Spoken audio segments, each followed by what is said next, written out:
రామగుండం సింగరేణి సంస్థ open cast 3 ప్రాజెక్టులో నిధులు నిర్వహిస్తున్న ఉద్యోగి శ్రవణ్కు ప్రమాదవశాత్తు గాయాలయ్యాయి. ప్రాజెక్టులోని డీజిల్ బూజర్ యంత్రానికి స్టాపర్ అమర్చుకున్న క్రమంలో దాని బ్రేకులు ఫెయిల్ అయ్యాయి. ఈ సంఘటనలో శ్రావణ్కు గాయాలయ్యాయి. వెంటనే సంఘటన స్థలంలో ఉన్న మిగిలిన ఉద్యోగులు అధికారులకు సమాచారం ఇచ్చి అక్కడి నుండి నేరుగా గోదావరికని సింగరేణి ఏరియా ఆసుపత్రికి తరలించారు. ఆసుపత్రిలో శ్రావణ్కు వైద్యులు వైద్య పరీక్షలు అందించారు. చికిత్స పొందుతున్న శ్రావణ్కు కార్మిక సంఘాలు నాయకులు ఆసుపత్రిలో కలిసి పరామర్శించారు. మెరుగైన వైద్యం అందించాలని సూచించారు. ఈ సందర్భంగా బిఎంఎస్ నాయకులు యాదగిరి సత్తయ్య మాట్లాడుతూ యాజమాన్యం సరైన రక్షణ చర్యలు చేపట్టకపోవడం వల్లనే ఇటీవల గని ప్రమాదాలు జరుగుతున్నాయని ఆరోపించారు. స్ట్రక్చర్ సమావేశం జరిగిన సమయంలో గుర్తింపు ప్రాతినిధ్య సంఘాలు యాజమాన్యంతో సరైన నిర్ణయాలు తీసుకోవడం లేదన్నారు. అలాగే సింగరేణి సంస్థ ఆయా గనులు ప్రాజెక్టులలో కండిషన్లోని లేని యంత్రాలను వినియోగించడం వల్ల కార్మికులు ప్రాణాలు కోల్పోయే పరిస్థితులు ఏర్పడుతున్నాయని అన్నారు. ఇటీవల గని ప్రమాదాలు అధికమవుతున్నాయని అన్నారు. ఇలాంటి సంఘటనలకు బాధ్యులైన అధికారులపై చర్యలు తీసుకోవాలన్నారు. లేదంటే ఆందోళన కార్యక్రమాలు చేపడతామని హెచ్చరించారు. రక్షణ చర్యలు విస్మరిస్తున్న సింగరేణి యాజమాన్యం సింగరేణి వ్యాప్తంగా అనేక ప్రమాదాలు జరుగుతూ ఉన్నాయి. గుర్తింపు ప్రాతినిధ్య సంఘాలు నిర్మాణాత్మకమైన కమిటీలలో రేజ్ చేసి దాని మీద చర్యలు తీసుకోవాల్సిన అవసరం ఉన్నది. అయినప్పటికీ కూడా గుర్తింపు ప్రాతినిధ్య సంఘాలు ఏదైతే ఎజెండా పెడతారో నిర్మాణాత్మకమైన కమిటీలో ఆ కమిటీ మినిట్స్ను కూడా ఇంప్లిమెంటేషన్ చేసే పరిస్థితిలో కూడా సింగరేణి యాజమాన్యం లేదు.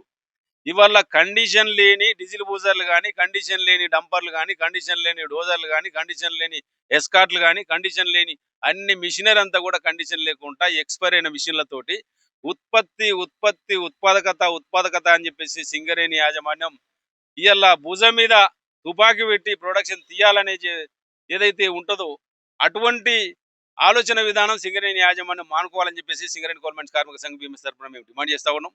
ఇవాళ సేఫ్టీ ట్రైపార్టెడ్ కానీ, సేఫ్టీ బైపార్టెడ్ కానీ ఆ సమావేశాలలో తీసుకున్న నిర్ణయాలు ఏవైతే ఉన్నాయో ఆ నిర్ణయాలు అమలు చేయాలని చెప్పేసి కోరుతా ఉన్నాం. గత 4 సంవత్సరాల నుంచి 5 సంవత్సరాల నుంచి మేము అమలు చేస్తూ ఉన్నాం అంటారు. యాక్సిడెంట్ రేట్ పెరుగుతూ ఉన్నది. ఇలా విలువైన కార్మికుల ప్రాణాలు పోతా ఉన్నాయి. మరి దీనికి బాధ్యులు ఎవరైతే ఉన్నారో వాళ్ళ మీద చర్యలు తీసుకోవాలని ఇప్పటికి కూడా డీజీఎంఎస్ ఎవరైతే ఉన్నారో వాటిని కూడా పరిగణలోకి తీసుకోవాలని చెప్తా ఉన్నాం. ఈ ఓసీ3కి సంబంధించిన వెహికల్స్ ఏవైతే ఉన్నాయో వాటన్నిటి మీద director general mine safety, mining inspector ఇద్దరు పర్యవేక్షణల ఇన్స్పెక్షన్ చేసి ఏ వెహికల్ అయితే ఎక్స్పైర్ అయిందో దాన్ని సీజ్ చేసి మరి కార్మికులకు సురక్షితంగా ఉన్న వెహికల్స్ సరఫరా చేయాలి. దాని ద్వారానే బొగ్గు తీయాలని చెప్పేసి సింగరేణి కోల్ మైన్స్ కార్మిక సంఘ బీఎంఎస్ తరఫున మేము సూచిస్తా ఉన్నాం. ఇది కనుక పాటించకపోతే ఆందోళన కార్యక్రమాలు ఉధృతం చేస్తాం. డైరెక్టర్ జనరల్ మైన్ సేఫ్టీని ఇక్కడ ఇన్వాల్వ్మెంట్ చేసి రిటర్న్ గా మేము కంప్లైంట్ ఇచ్చి ఖచ్చితంగా కార్మికుల పక్షాన పోరాటం చేస్తామని చెప్పేసి మేము తెలియపరుస్తా ఉన్నాం. ఇవాళ శ్రావణ్ అనే కార్మికుడు అదృష్టం కొద్దీ ఆయన చాకచక్యంతో భారీ ప్రమాదం నుంచి తప్పించారు. కానీ ఒకవేళ అదమర్చి ఉంటే మాత్రం శ్రావణ్ అనే కార్మికుడు ఎట్లుండాలనో మరి మా కార్మికుడు తోటి కార్మికుడు కాబట్టి కార్మికులందరూ కూడా ఓసీ3 యాజమాన్యం మీద ఆవేదన వ్యక్తం చేస్తూ ఉన్నారు, ఆగ్రహం వ్యక్తం చేస్తూ ఉన్నారు. దీన్ని పరిగణలోకి తీసుకొని ప్రతి అధికారి కూడా ఇవాళ ఒళ్ళు మరిచి పనిచేయాలి, చాకచక్యంతో పనిచేయాలి.